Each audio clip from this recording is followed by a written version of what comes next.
In the bustling town of Willowbrook, there was a secret club that only a few special kids knew about. This wasn't just any club, it was the time-traveling adventure club.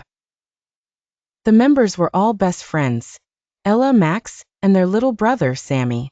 Together, they shared a love of history, mysteries, and the thrill of discovering the unknown. The club met every weekend in the attic of Ella and Max's house. One rainy afternoon, while the three of them were exploring the attic, Sammy noticed something odd about the clock. Its hands were spinning backward. "Hey, look at this!" Sammy shouted, pointing at the clock. "I think it's broken." Ella, who was always the first to solve a mystery, took a closer look. "This isn't just any clock," she said with excitement. "I think it's a time machine." Max's eyes widened. "You mean we could actually travel through time? That's so cool." Without another moment's hesitation, the three of them grabbed hands, and Ella reached out to touch the clock's spinning hands. Suddenly, the room around them began to swirl with colors, and they felt themselves being pulled through time. When the swirling stopped, they found themselves standing in the middle of a bustling marketplace.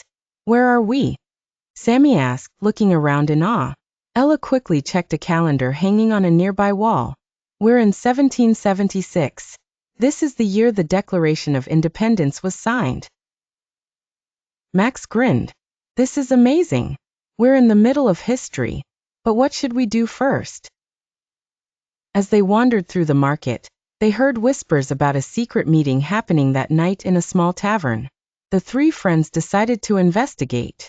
They sneaked into the tavern and hid behind a barrel, listening to the conversation. It was a group of important-looking men discussing the future of their country. "This is going to be the greatest adventure we've ever had." After the meeting ended, the kids quietly slipped out of the tavern and found themselves back in the marketplace. But before they could explore more, the clock in Ella's pocket started ticking loudly.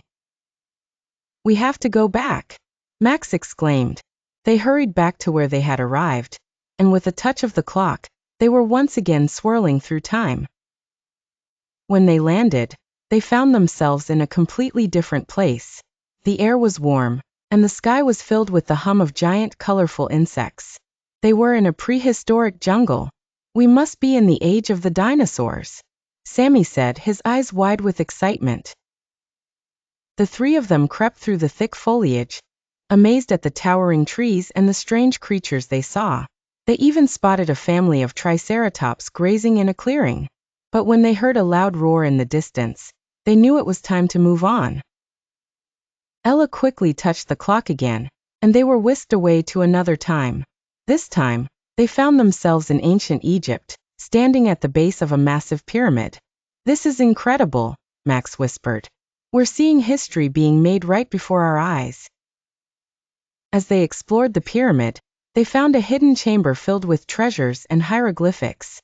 Ella made sure to write everything down in her notebook, knowing that these discoveries would be priceless. Finally, the clock began to tick again, signaling that it was time to go home. The three friends touched the clock's hands, and in an instant, they were back in their attic, surrounded by their books and gadgets.